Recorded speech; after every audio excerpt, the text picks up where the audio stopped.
Hello दोस्तों, कैसे हैं आप सभी। उम्मीद है बहुत अच्छे होंगे। मैं रुचि आपका सोशियोलॉजी अड्डा में स्वागत करती हूं। आज हम लोग स्टार्ट करते हैं अपना सामाजिक नियंत्रण की क्लास। सामाजिक परिवर्तन हम लोग पढ़ चुके थे। आज हम लोग उसी का एक पार्ट था सामाजिक नियंत्रण, उसको पढ़ेंगे। ठीक है ना। पार्ट नहीं है, अलग टॉपिक है, लेकिन जो हम लोग का सिलेबस दे रखा है उसमें एक ही लाइन में सामाजिक परिवर्तन और सामाजिक नियंत्रण दे रखा था, लेकिन दोनों अलग अलग चीज़ें हैं। तो आज हम लोग पढ़ेंगे सामाजिक नियंत्रण। ठीक है, स्टार्ट करते हैं बिना किसी देरी के। जिस किसी ने चैनल को सब्सक्राइब नहीं किया है प्लीज़ कर लीजिएगा। बाकी आगे बढ़ते हैं अब हम लोग अपने टॉपिक की ओर। नियंत्रण समाज में प्रारंभिक अवस्था से ही विद्यमान रहा है। ऐसा कभी नहीं रहा कि मानव नियंत्रण से मुक्त रहा। नियंत्रण का मतलब होता है आपको बांधे रखना, किसी चीज़ को लिए रोक टोक करना। जो आपको रोके रखता है किसी चीज़ के लिए, जैसे घर वाले होते हैं आपको आपके ऊपर रोक लगाते हैं कि आप ये चीज़ें ना करें, वो क्या है, एक प्रकार का नियंत्रण है। आपको सही गलत की पहचान कराने के लिए जो आपके ऊपर नियंत्रण लगाया जाता है या रोका जाता है उसे ही नियंत्रण बोलते हैं। नियंत्रण के द्वारा ही सामाजिक व्यवस्था का स्थायित्व बना रहता है। यानी कि जो समाज है उसमें कहीं ना कहीं व्यवस्था क्या है, नियंत्रण के द्वारा ही बनी रहती है। नियंत्रण की महत्ता लैंडिस, इनका पूरा नाम है पीएच लैंडिस, के इस कथन से स्पष्ट होता है कि मानव नियंत्रण के कारण ही मानव है। मतलब मानव में नियंत्रण लगाए गए हैं तभी वह मानव है। अगर नियंत्रण रहित होता है तो वो मानव नहीं है। ठीक है ना। एक जानवर है, उसमें आप खुला छोड़ दीजिए, वो उसमें नियंत्रण नहीं है कोई, तो वो कुछ भी कर सकता है। किसी को मार सकता है, किसी को हानि पहुंचा सकता है, कुछ अच्छा भी कर सकता है, कुछ भी कर सकता है। अगर उसमें नियंत्रण रहेगा तो कहीं ना कहीं उसको रोका जाता है कि आप सही चीज़ें ही करें। वैसे तो सामाजिक नियंत्रण समाज की प्रारंभिक अवस्था से विद्यमान रहा, लेकिन इसका व्यवस्थित उल्लेख अमेरिकन समाजशास्त्री E.A. रॉस द्वारा 1901 में प्रकाशित पुस्तक द सोशल कंट्रोल। अभी आप लोग बुक कल मैंने एक पोल कराया था ग्रुप में, तो आप लोग उसमें बहुत कंफ्यूज थे, तो अभी उसका कंफ्यूजन भी मैं दूर कर दे रही हूँ, क्योंकि आप लोग का कंफ्यूजन जायज़ था। आप लोगों ने अभी तक E.A. रॉस पढ़ा है, 1901 का आप सन याद रख लेंगे। द सोशल कंट्रोल बुक है, E.A. रॉस की है, जिसकी प्रामाणिकता 1902 में चार्ल्स कूले द्वारा प्रकाशित human nature and the social order, दोनों बुक इंपॉर्टेंट हैं। The social control E.A. Ross की 1901 में आई थी, 1902 में चार्ल्स कूले की human nature and the social order book आई थी, द्वारा सिद्ध हुआ। यानी कि जो E.A. रॉस की बुक है वो कहीं ना कहीं चार्ल्स कूले की बुक के द्वारा सिद्ध होती है। अतः E.A. रॉस को सामाजिक नियंत्रण का जनक कहा जाता है। तो जो E.A. रॉस है वो क्या है, सामाजिक नियंत्रण के जनक माना जाता है उनको। फादर ऑफ सोशल कंट्रोल कौन है, तो E.A. रॉस है। अब E.A. रॉस का हम लोग कथन देख लेते हैं। E.A. रॉस के द्वारा सामाजिक नियंत्रण का तात्पर्य उन शक्तियों से है जिसके द्वारा समुदाय व्यक्ति को अपने अनुरूप बनाता है। तो E.A. रॉस की डेफिनेशन इंपॉर्टेंट है हमारे लिए। क्यों? क्योंकि सामाजिक नियंत्रण का तात्पर्य क्या है, उन शक्तियों से जिनके द्वारा समुदाय व्यक्ति को अपने अनुरूप बनाता है। आप बच्चे का जन्म होता है, बच्चा शैतानी करता है, गलत करता है, सही करता है, आप उसको रोक रोक के उसको एक अलग ढंग में ढालते हैं। ठीक है ना। जो टेबुलर आसा हम लोगों ने पढ़ा था, आपको ध्यान होगा, तो टेबुलर आसा में क्या था कि बच्चा एक कोरी स्लेट होता है, आपको उस पर भरना होता है, घर वाले जो छवि उसकी बना देते हैं वैसे ही वो बनता चला जाता है। वैसा ही होता है कि समुदाय व्यक्ति को अपने अनुरूप बनाता है। यानी कि पहले परिवार, तो परिवार भी क्या है, समुदाय का हिस्सा है। ये रॉस की डेफिनेशन है। अब पीएच लैंडिस, आपको सोशल कंट्रोल बुक में बहुत डेफिनेशन मतलब सॉरी कन्फ्यूजन था, तो social control book pH Landis 1951। तो जो 1901 में बुक आई थी उसका नाम था द सोशल कंट्रोल। ठीक है, THE आगे दा लगा था। सोशल कंट्रोल किसकी थी, A. रॉस की थी। और जो सोशल कंट्रोल है सन दे रखी है 1951, तो वो किसकी है, तो वो है पीएच लैंडिस की। ठीक है, आप बुक का नाम याद रखेंगे, सोशल कंट्रोल 1951 पीएच लैंडिस, और the social control 1901 E.A. Ross. दोनों में कन्फ्यूजन आज क्लियर हो गया होगा मेरे ख्याल से, क्योंकि अगर मैंने पोल पे क्वेश्चन कराया तो आप लोग को बहुत कन्फ्यूजन था कि मैम E.A. रॉस की है, E.A. रॉस की है, तो ऐसा नहीं है, ये पीएच लैंडिस की बुक है। सामाजिक नियंत्रण एक प्रक्रिया है जिसके द्वारा सामाजिक व्यवस्था स्थापित की जाती है और बनाए रखी जाती है। बिल्कुल एक सामाजिक नियंत्रण है, किसी प्रक्रिया के तहत ही होता है। ऐसा तो नहीं है कि कोई प्रोसेस नहीं है, आप कुछ भी इंसान कर रहा है तो एक प्रोसेस के तहत कर रहा है ना। तो सामाजिक नियंत्रण भी एक प्रक्रिया है जिसके द्वारा समाज की व्यवस्था को बनाए रखा जाता है। आप 4 लोग को बैठा के एक मीटिंग कीजिए, सॉरी एक पंडाल में कोई भजन कीर्तन चल रहा है, तो उनकी व्यवस्था को स्थापित करने के लिए भी ना कुछ गार्ड लगाए जाते हैं, पुलिस वाले लगाए जाते हैं। वो क्या एक व्यवस्था को स्थापित किया जाता है। जो जितने लोग बैठे, मान लीजिए 100 लोग बैठे हैं उस संघ में, तो 100 लोगों के बीच में कोई गलत चीज़ ना हो, कोई अवैधता ना हो, तो इसलिए क्या है वहाँ पे गार्ड लगाए जाते हैं। तो वो क्या है, एक प्रकार से नियंत्रण किया जा रहा है उस व्यवस्था को बनाए रखने के लिए। वैसे ही समाज में व्यवस्था बनाए रखने के लिए तो जो गार्ड हैं उसका काम क्या करते हैं, सामाजिक नियंत्रण। तो हमारी जो प्रथाएं हैं, लोक रीति हैं, समाज में व्याप्त कानून है, ये सब क्या है, उन गार्ड की तरह काम करते हैं, जो उस समाज में बैठे लोगों को संरक्षित करते हैं, सुरक्षित रखते हैं। पार्सन्स के शब्दों में सामाजिक नियंत्रण वह सामान्य प्रक्रिया है जिसके द्वारा अपेक्षित व्यवहार और किए गए व्यवहार में अंतर को कम से कम किया जाता है। तो पार्सन्स के शब्दों में सही बात है, सामाजिक नियंत्रण वह सामान्य प्रक्रिया है जिसके द्वारा अपेक्षित व्यवहार और किए गए व्यवहार में अंतर को कम से कम किया जाता है। इसका मतलब क्या है, अपेक्षित व्यवहार, किसी से जो आपसे उम्मीद की जाती है आप वही व्यवहार करें, वो होता है अपेक्षित व्यवहार। और किए गए व्यवहार में अंतर। आपका क्या है कि आपसे कुछ उम्मीद कुछ और की जा रही है, आप करते कुछ और है। जैसे आपके माँ पापा हैं, आपका 10th में 90% के रिजल्ट की आपसे उम्मीद करते हैं, वो क्या है अपेक्षित व्यवहार, और आप लाते कितने हैं 70%, तो वो आपका खुद का व्यवहार है, ठीक है ना। तो अपेक्षित व्यवहार और आपके किए गए व्यवहार में अंतर, यानी कि 70% और जो 90% के बीच डिफरेंस है, उसको कम से कम करने का काम कौन करता है, तो सामाजिक नियंत्रण करता है। तो ये किसकी डेफिनेशन है, पार्सन्स की है। आगे बढ़ते हैं हम लोग। पार्सन्स के ही शब्दों में विपथगामी प्रवृत्तियों की कली को फूल बनने से पहले ही कुचल देना सामाजिक नियंत्रण। ये डेफिनेशन इंपॉर्टेंट है क्योंकि ये आपकी टीजीटी में 2-3 बार पूछी जा चुकी है कि फूल बनने से पहले ही कुचल देना सामाजिक नियंत्रण है। मतलब बच्चा है, अब जन्म ले रहा है, वो अपने हिसाब से विकसित हो, तो वो एक क्या है, फूल की कली खिल रही है, वो अपने हिसाब से खिलेगी। कब उसे बड़ा होना है, कब उसे समाज देखना है, कब उसे दुनियादारी वाली बातें करनी है, वो खुद से सीखेगा। लेकिन क्या है, आप सामाजिक नियंत्रण लगाते हैं उस पर, आपको इससे बात करनी, इससे नहीं करनी, बेटा आपको ऐसे बात करनी, नहीं करनी, तो वो क्या नियंत्रण है। तो फूल खिलने से पहले या फूल बनने से पहले आप उसको कुचल दे रहे हैं, तो वो क्या है, सामाजिक नियंत्रण है।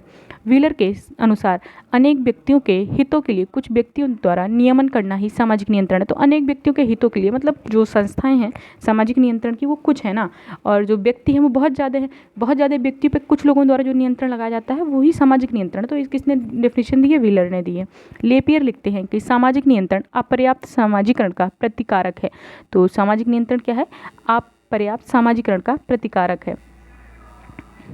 तो आगमन की डेफिनेशन देख लेते हैं हम लोग। दबाव के ऐसे प्रतिमान या विधि जिनके द्वारा कोई समाज अपनी सामाजिक व्यवस्था और स्थापित नियमों को सुरक्षा करना चाहता है, सामाजिक नियंत्रण के अंतर्गत आता है। दबाव के ऐसे प्रतिमान मतलब दबाव के द्वारा कोई प्रेशर बनाया जाता है तभी आप नियंत्रित होते हैं ना। आप अपनी मर्जी से तो कोई नियंत्रण के भाव में नहीं आता है। जब आप पर कोई दबाव ना बनाया जाए, आपको किसी प्रकार से रोका टोका ना जाए, तो आप चीज़ें अपने हिसाब से करेंगे। लेकिन जब आप पे दबाव बनाया जाता है, नियमों को स्थापित करने के लिए, समाज को अनुकूल बनाए रखने के लिए आप पे कोई दबाव बनाया जाता है, तो वही क्या है, सामाजिक नियंत्रण है। आगमन और निमकॉफ ने बोला है। अब गुरविच मूर की डेफिनेशन देख लेते हैं। सामाजिक नियंत्रण का संबंध उन सभी प्रक्रियाओं और प्रयत्नों से है जिनके द्वारा समूह अपने तनावों और संघर्षों पर नियंत्रण रखता है। तो बिल्कुल समाज की उन प्रक्रिया और प्रयत्नों से है जो समाज के तनाव संघर्षों पर, क्योंकि अगर इंसान अभद्र व्यवहार करने लगे तो समाज में क्या है, तनाव और संघर्ष का माहौल हो जाएगा। लेकिन जो नियंत्रणकारी संस्थाएं हैं, अगर वो नियंत्रण पर्याप्त रूप से कर लेती हैं, तो क्या है, समाज में ऐसे चीज़ें नहीं आएंगी और समाज तनाव और संघर्ष से दूर हो जाएगा।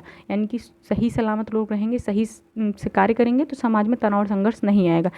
और इस प्रकार रचना कार्यों की ओर बढ़ता है। समाज जो है इस प्रकार से क्या, रचना कार्य यानी कि सही दिशा में बढ़ता रहता है। ब्रियरली के अनुसार सामाजिक नियंत्रण नियोजित अथवा अनियोजित प्रक्रियाओं और अभिकरणों के लिए एक सामूहिक शब्द है जिसके द्वारा व्यक्तियों को ये सिखाया जाता है, उनसे आग्रह किया जाता है अथवा बाध्य किया जाता है कि वे अपने समूह की रीतियों तथा सामाजिक मूल्यों के अनुसार ही कार्य करें।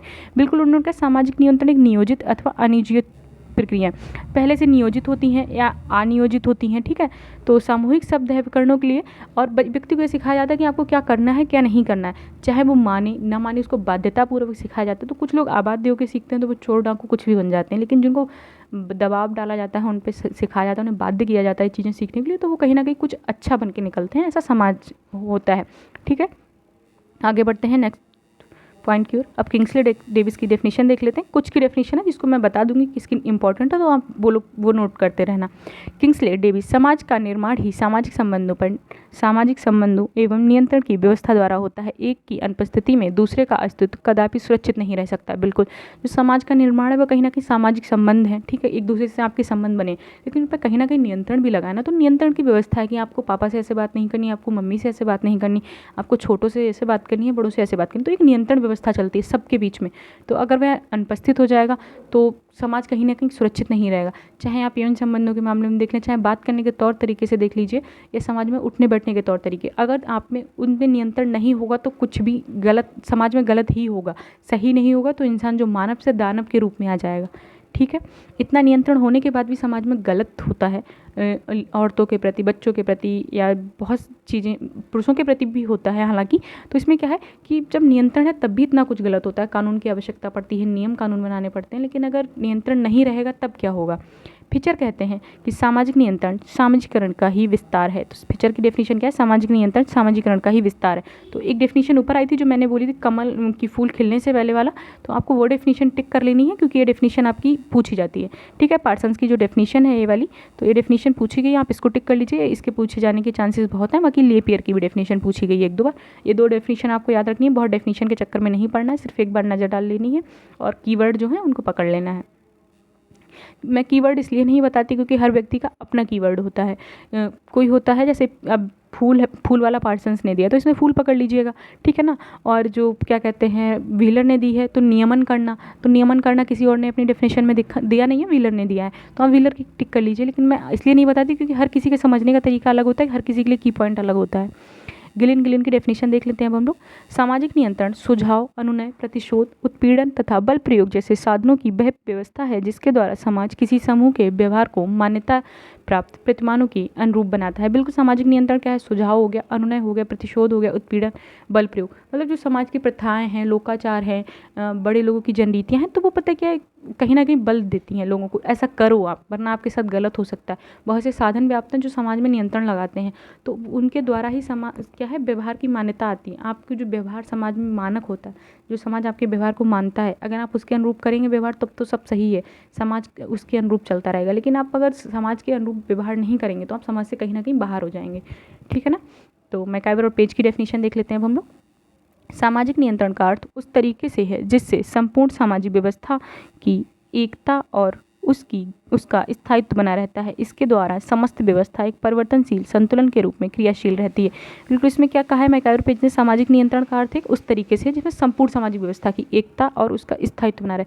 जो एकता है मतलब अब सबको कहीं ना कहीं एक ही तरीके से बताया जाता है कि बेटा आपको चोरी करना गलत बात है। कोई माँ बाप सिखाता है बच्चे को कि चोरी करना अच्छी बात है? नहीं, एक दो अब बात को आप छोड़ दें, लेकिन अन्यथा क्या है समाज में जो लोकाचार व्याप्त हैं, जो जनरीतियाँ व्याप्त हैं, वो यही बोलते हैं कि बेटा चोरी करना गलत है, आप किसी से लड़ाई झगड़ा ना करें, आप अच्छा सबसे बोलें। तो ये क्या है एक प्रकार का नियंत्रण के ही तरीके हैं जो हम लोग को नियंत्रण जैसे नहीं लगते। कुछ तो हम लोग को लगता है बहुत दबाव बनाया जा रहा है, हम पे चीज़ करने के लिए हमें दबाव दिया जा रहा है, लेकिन वो कहीं ना कहीं आपके लिए सही राह पे लाने के लिए होता है। तो समाज में एकता बनी रहती है। अगर एक जैसे से ही सब लोग बड़े होते हैं, एक जैसे तौर तरीकों से परवरिश सबकी एक जैसी होती है, तो समाज में एकता बनी रहती है, स्थायित्व बना रहता है। और बाकी तो समाज परिवर्तनशील है ही, हम लोग पढ़ चुके हैं ऊपर। तो जो दो डेफिनेशन है वो इंपॉर्टेंट है, आप लोग वो याद कर लेंगे। बाकी आपको बहुत ज़्यादा सोच इसमें डेफिनेशन में पढ़ने की ज़रूरत है नहीं। अतः स्पष्ट है कि सामाजिक नियंत्रण द्वारा सामाजिक एकता को व व्यवस्था को बनाए रखने के लिए लोगों के व्यवहार का नियमन किया जाता है। बिल्कुल व्यवहार का नियमन का मतलब होता है उसे अपने अनुकूल बनाना, ठीक है ना, समाज के अनुकूल बनाना। सामाजिक नियंत्रण 3 स्तरों पर होता है। समूह का समूह पर नियंत्रण। अब आप ये चीज़ लाइन याद रखेंगे, सामाजिक नियंत्रण कितने स्तरों पर होता है? तो 3 स्तरों पर होता है। समूह का समूह पर नियंत्रण, समूह का व्यक्तियों पर नियंत्रण तथा व्यक्तियों का व्यक्तियों पर नियंत्रण। तो समूह का समूह पर नियंत्रण मतलब हो गया कि एक गांव में 2 समूह 2 रहते हैं तो एक दूसरे का नियंत्रण, तुमने गलत किया तो मैं तुम्हारे उल्टा मैं तुम्हारे साथ गलत करने आऊँगा। एक प्रकार का ये नियंत्रण ही है कि लोग डर रहे हैं सामने वाले से, ठीक ना।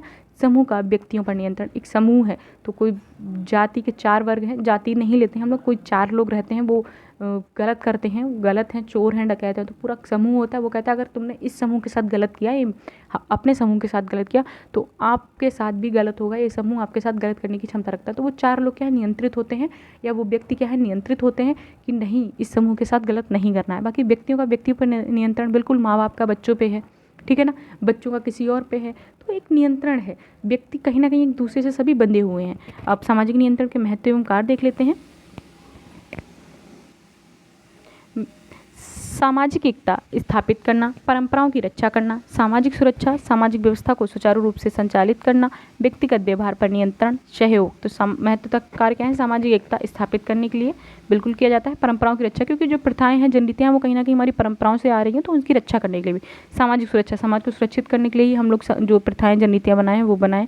सामाजिक व्यवस्था को सुचारू रूप से संचालित करने के लिए बिल्कुल। व्यक्तिगत व्यवहार पर नियंत्रण करने के लिए, क्योंकि प्रत्येक व्यक्ति का अपना व्यवहार होता है, अगर उसे नियंत्रित नहीं किया जाएगा तो वो गलत भी कर सकता है समाज में, तो उसको नियंत्रित करने के लिए भी सामाजिक नियंत्रण जरूरी है।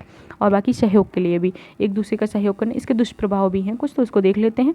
शोषण हो गया, लोगों का शोषण भी करता है कहीं ना कहीं, दबाव के जो पुरुष हैं स्त्री को नियंत्रित करने की इतना कोशिश करते हैं कि उनका शोषण ही करने लग जाते हैं। तो सुधार एवं परिवर्तन में बाधा भी है कहीं ना कहीं, मनोवैज्ञानिक दबाव बनाते हैं लोग, और सामाजिक तनाव भी लाता है समाज में। आप किसी व्यक्ति को जो नहीं चाहता कि वो चीज़ सीखे, लेकिन उसको ऐसा उस पर नियंत्रण बनाया जाता है कि उसको ये चीज़ सीखनी पड़ती है ना।